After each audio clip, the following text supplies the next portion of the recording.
Hello everyone and welcome back to my channel. और आज की वीडियो में हम लोग पढ़ने जा रहे हैं कॉस्ट अकाउंटिंग में मटेरियल में पढ़ रहे हैं हम लोग FIFO method. Store ledger account prepare करना सीखेंगे, लेकिन उससे पहले समझते हैं कि फीफो यानी first in first out method आखिर होता क्या है। तो चलिए वीडियो स्टार्ट करते हैं।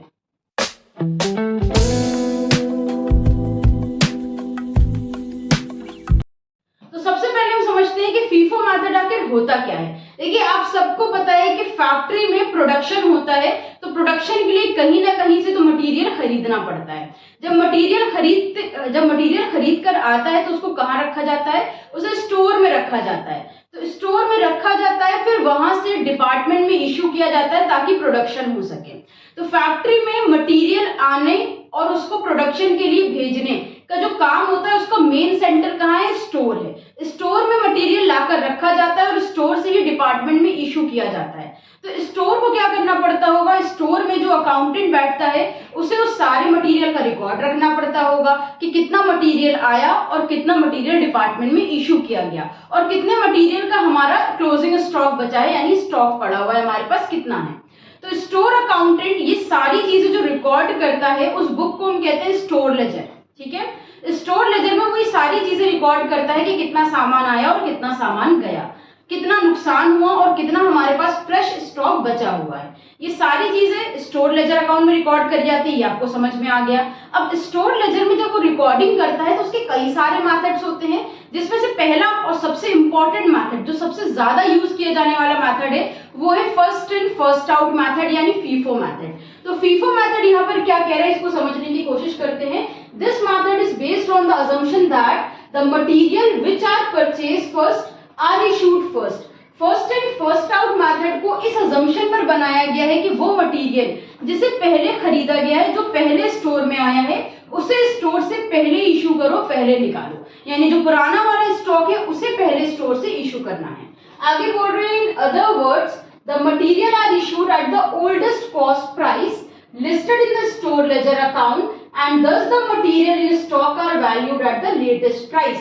कह रहे हैं, इसका मतलब ये है, अगर दूसरे शब्दों में हम लोग समझने की कोशिश करें तो स्टोर लेजर अकाउंट में वो मटेरियल इशू किया जाता है जो सबसे पुराने प्राइस पर रिकॉर्ड होता है, और जो हमारा स्टॉक होता है वो हमेशा स्टोर लेजर अकाउंट में कौन सी प्राइस शो करता है? लेटेस्ट न्यू प्राइस शो करता है। यानी अगर आपने ये किसी भी मंथ में आपने मान लेते हैं फर्स्ट सेकेंड थर्ड 3 दिन लगातार आपने सामान खरीदा अपनी फैक्ट्री में, उसके बाद फोर्थ को मटेरियल इशू किया, तो आप कौन सा मटेरियल डिपार्टमेंट में भेजेंगे? जो आपने फर्स्ट को खरीदा था किसी भी मंथ के, ठीक है, जिस भी मंथ में आप प्रिपेयर कर रहे हैं। तो पहले फर्स्ट वाला आप इशू करेंगे, जब वो पूरा इशू हो जाएगा देन आप सेकेंड डेट वाला इशू करेंगे, देन आप थर्ड डेट वाला इशू करेंगे। तो जब तक आपका पहला मटेरियल जो आपने फर्स्ट को खरीदा था सबसे पुराने प्राइस पर वो पूरा इशू नहीं हो जाता, तब तक आप सेकेंड वाला मटेरियल इशू नहीं करेंगे। और इसी वजह से, क्योंकि पुराने प्राइस पर आप मटेरियल इशू कर रहे हो, इसीलिए क्या होता है, स्टॉक हमेशा लेटेस्ट प्राइस पर शो करता है।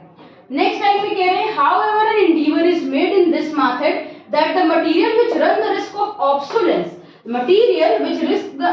Obsolescence are issued first. एक इसमें कठोर फैसला लिया गया है, एक निश्चय लिया गया है इस मेथड में कि ऐसा मटेरियल जो ऑब्सोलेंस जिसके होने का डर है या खराब होने का डर है, उस मटेरियल को आप पहले इशू कर दो। यानी first in first out method में ऐसे तो हमेशा सबसे पुराना वाला स्टॉक जो होता है उसे सबसे पहले इशू किया जाता है, बट अगर आपको अपने स्टोर में कोई मटेरियल ऐसा लग रहा है जो खराब क्वालिटी का है या उसके खराब होने का डर है, तो भले ही वो अभी अभी स्टोर में आया हो, उसको आप सबसे पहले इशू कर सकते हो। ये first in first out method में चेंज आया था कुछ टाइम बाद, तो इसको ध्यान रखना है। मोटी मोटी बात है कि जो मटेरियल पहले आया उसे पहले डिपार्टमेंट में इशू करेंगे, उसी को first in first out method बोलते हैं। तो अब यहाँ पर हम क्या मीनिंग क्या है वो हम लोगों ने समझ लिए। अब इसका क्वेश्चन सॉल्व करते हैं कि स्टोर लेजर अकाउंट फीफो के केस में बनता आखिर कैसे है। मीनिंग समझ ली हम लोगों ने, अब हम लोग स्टोर लेजर का क्वेश्चन सॉल्व करते हैं। क्वेश्चन में यहाँ पर हम लोगों को रिसिप्ट ऑफ मटेरियल दिया है। स्टोर लेजर कह रहे हैं प्रिपेयर करिए फीफो मेथड से। रिसिप्ट ऑफ मटेरियल दिया है, यानी जितना सामान स्टोर में आ रहा है, और ये डेट वाइज दिया हुआ है। साथ में इश्यूज ऑफ मटेरियल दिया है, यानी जितना स्टोर से इशू किया जा रहा है, डिपार्टमेंट में भेजा जा रहा है सामान। लास्ट में बोल रहे हैं वीकली स्टॉक टेकिंग है, जो कि मार्च 7 को इन्होंने क्या किया, हर हफ्ते इनका स्टॉक चेक होता होगा। तो मार्च 7 को जब चेकिंग हुई तो पता चला कि 150 यूनिट्स की क्या है, शॉर्टेज है। तो इस शॉर्टेज को भी रिकॉर्ड करना हम लोग साथ में सीख लेंगे। तो चलिए यहाँ पर स्टार्ट करते हैं। 1 मार्च को इन्होंने 1000 यूनिट्स खरीदी है 5 रुपीज के हिसाब से। 2023 चल रहा है, यहाँ पर 2023 डालते हैं, डेट में डालेंगे 1 मार्च। देखिए स्टोर लेजर अकाउंट कैसे प्रिपेयर करना है, आपको अपने पेज को 3 पार्ट में डिवाइड करना है। फर्स्ट कॉलम पहले बनाना है डेट, उसके बाद बचे हुए पेज को 3 पार्ट में ब्रेक करना है, रिसिप्ट, इशू एंड बैलेंस।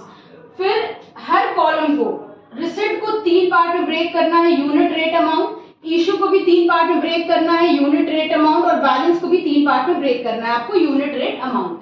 तो सबसे पहले आपको डेट का कॉलम बनाना है, फिर अपने पेज को 3 पार्ट में डिवाइड करना है, फिर हर कॉलम को 3-3 पार्ट में डिवाइड करना है, ये ध्यान रखिएगा। यहाँ पर डेट डाल दी और ईयर डाल दिया हम लोगों ने। 1 मार्च को हमारे पास 1000 यूनिट आ रही है 5 रुपए के हिसाब से, तो यहाँ पर हम रिकॉर्ड कर लेंगे 1000 यूनिट, रेट में लिखेंगे 5, दोनों को मल्टीप्लाई करेंगे, अमाउंट आ गई 5000।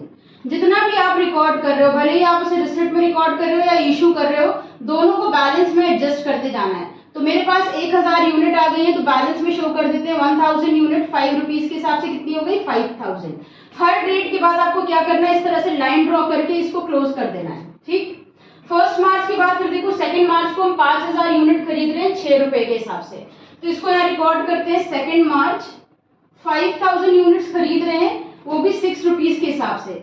5000 मल्टीप्लाई बाय 6, ये हो जाएगा 30000। अब कैसे रिकॉर्ड करेंगे, सबसे पहले जो आपका लास्ट डेट का बैलेंस है उसे नीचे रिकॉर्ड करो, 1000 इंटू 5, 5000। उसके बाद जो नया वाला है उसे आप बैलेंस में रिकॉर्ड करोगे। 5000 यूनिट 6 रुपीज के हिसाब से 30000 आ गया, और फिर इसको क्लोज कर देना है। तो जब भी बैलेंस बनाओगे तो क्या करना है, बैलेंस के कॉलम में पहले ऊपर वाला जितना बैलेंस बचा हुआ है उसे नीचे रिकॉर्ड करना है, फिर नया रिकॉर्ड करना है।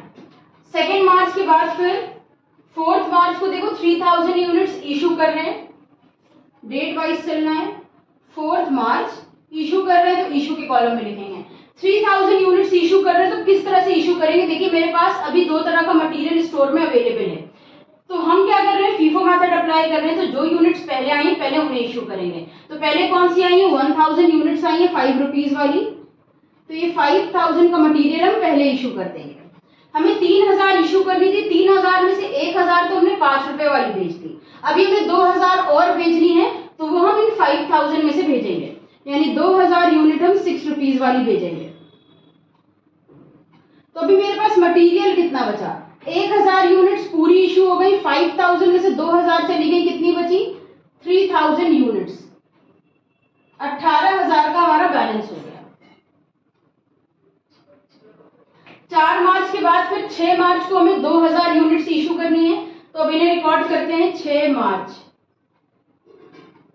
2000 यूनिट्स इशू करनी है, और मेरे पास एक ही तरह का मटेरियल अवेलेबल है, तो उसी को इशू कर देंगे। 2000 यूनिट्स 6 रुपए वाली 12000। देखो 3000 यूनिट्स बैलेंस था मेरा लास्ट डेट पे, उसमें से 2000 इशू कर दिए, तो अभी बैलेंस कितना बचा, 1000 यूनिट्स का बैलेंस हमारा बचा है। 6 मार्च के बाद फिर 7 मार्च को ये इन्होंने बोला कि जब स्टॉक की चेकिंग हुई तो पता चला 150 यूनिट्स का शॉर्टेज है, तो 150 यूनिट्स शॉर्टेज जो होगा उसे भी रिकॉर्ड करेंगे। शॉर्टेज को आप इशू के कॉलम में रिकॉर्ड करना, 150 यूनिट्स। आपके पास कितनी रुपीस वाली यूनिट्स थी, अगर यहाँ पे कई तरह का मटेरियल होता तो जो सबसे पुराना मटेरियल होता हम उस ओल्ड प्राइस पर इसको शॉर्टेज को रिकॉर्ड करते हैं, बट मेरे पास एक ही टाइप का मटेरियल है तो हम सिर्फ यहाँ 6 लिख देंगे। 150 इंटू 6 करेंगे तो ये हो जाएगा हमारा 900 रुपीज। 1000 में से 150 यूनिट्स चली गई, अभी मेरे पास कितनी बची है, 850 यूनिट 6 रुपीज वाली बची है, और अमाउंट कितनी है 5100। 7 मार्च के बाद फिर 12 मार्च को हम 3000 यूनिट्स 5 रुपीज वाली परचेज कर रहे हैं, तो इन्हें रिकॉर्ड करते हैं। 12 मार्च 3000 यूनिट्स परचेज कर रहे हैं 5 रुपीज वाली, 3000 इंटू 5 करेंगे, हो गया 15000। अब इसे बैलेंस में कैसे रिकॉर्ड करेंगे, पहले जो पुरानी वाली है उन्हें नीचे रिकॉर्ड करेंगे, उसके बाद जो हमने नई खरीदी उन्हें रिकॉर्ड करेंगे। 3000 यूनिट्स 5 रुपीज वाली, ये हो गई 15000। ठीक, 12 मार्च रिकॉर्ड कर लिया। 12 मार्च के बाद यहाँ और कोई परचेज है नहीं। 15 मार्च को इशू कर रहे हैं 1500 यूनिट्स, तो यहाँ पर हम लिखेंगे 15 मार्च 1500 यूनिट्स इशू कर रहे हैं। तो मेरे पास दो तरह की यूनिट्स हैं, इसमें से पुरानी यूनिट्स हैं 850, तो पहले हम 850 दे देंगे 6 रुपीज वाली यानी 5100 की। उसके बाद जो नई खरीदी है उन्हें देंगे। तो देखिए 1500 में से हमने 850 यूनिट इशू कर दी है, तो अभी हमें कितनी और देनी है, 650 और देनी है। 650 किस में देंगे, जो बाद में खरीदी है 5 रुपीज वाली उसमें देंगे। मल्टीप्लाई कर देते हैं, 3250 रुपए की ये यूनिट्स हो गई। तो 850 वाली तो पूरी इशू हो गई, 3000 में से 650 हमने इशू कर दिया है। अभी मेरे पास 2350 यूनिट्स और बची हैं, ठीक है। 3000 में से माइनस करेंगे 650 तो कितना बचा, 2350। 5 रुपए वाली यूनिट्स हैं, मल्टीप्लाई करते हैं, देखते हैं कितना आ रहा है।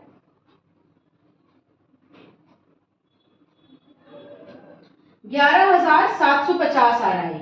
तो 11,750 का मेरा स्टॉक बच गया और यहाँ पर हमारी मार्च की रिकॉर्डिंग जो एंट्रीज है वो खत्म हो रही है।